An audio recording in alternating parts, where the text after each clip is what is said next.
नमस्कार दोस्तों, स्वागत है आपका द यूनिवर्सल योगी चैनल पर। यहाँ हम आपके लिए लाते हैं पौराणिक कथाएं, रहस्यमय किस्से और आध्यात्मिक कहानियाँ जो आपके मन और आत्मा को छू जाएगी। आज हम आपको लेकर चलेंगे महाभारत के उन अनमोल पन्नों में से एक कहानी की ओर। महाभारत का युद्ध द्वापर युग में लड़ा गया।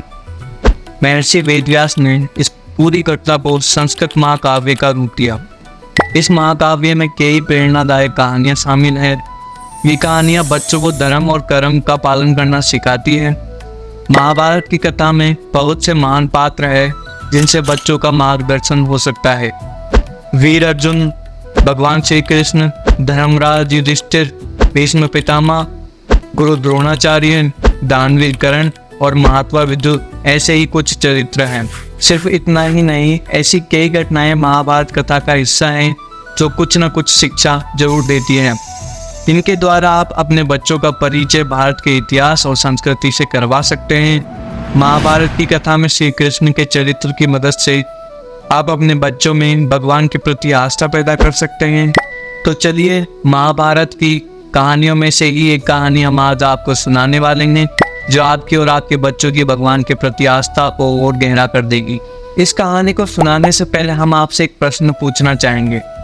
अगर आपके सामने स्वयं भगवान श्री कृष्ण प्रकट हो और आपसे कुछ मांगने को कहे तो आप क्या मांगेंगे? आपके दिमाग में इस वक्त बहुत सारी चीजें आ रही होंगी। परिवार, पैसा, अच्छा आरामदायक और सुखी जीवन, ढेर सारी खुशियाँ, है ना? सिर्फ एक मिनट के लिए सोचिए कि क्या आप भगवान से अपने लिए दुख मांगेंगे? आप सोच रहे होंगे कि ऐसा कैसे हो सकता है कि कोई भगवान से अपने लिए दुख मांग ले। जी हाँ, आज की कहानी में हम आपको कुछ ऐसे ही बताने वाले हैं। तो आइए शुरू करते हैं।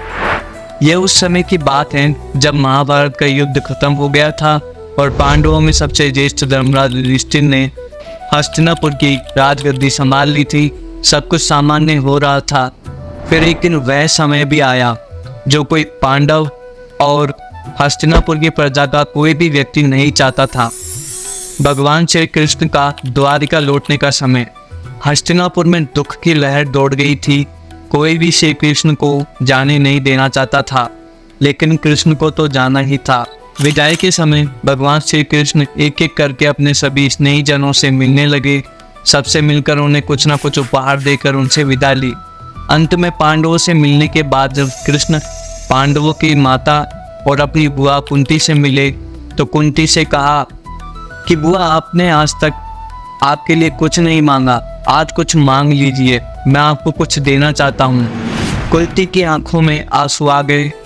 रोते हुए कुंती ने कहा कि हे कृष्ण, अगर मुझे कुछ देना ही चाहते हो तो मुझे दुख दे दो, मैं बहुत सारा दुख चाहती हूँ। ये सुनकर भगवान श्री कृष्ण आश्चर्य में पड़ गए। श्री कृष्ण ने अपनी बुआ से पूछा कि ऐसा क्यों बुआ, आपको दुख क्यों चाहिए? कुंती ने जवाब दिया कि जब जीवन में दुख रहता है, जब ही तुम्हारा स्मरण रहता है, हर घड़ी तुम याद आते हो। सुख में तो कभी कभार ही तुम्हारी याद आती है। मैं दुखी रहूंगी तो हर पल तुम्हें याद करूंगी और तुम याद आओगे तो मैं तुम्हारी पूजा अर्चना भी करूंगी, तुमसे प्रार्थना कर पाऊंगी, तुमसे जुड़ी रहूंगी। तो दोस्तों, ये थी कुंती और कृष्ण की कहानी।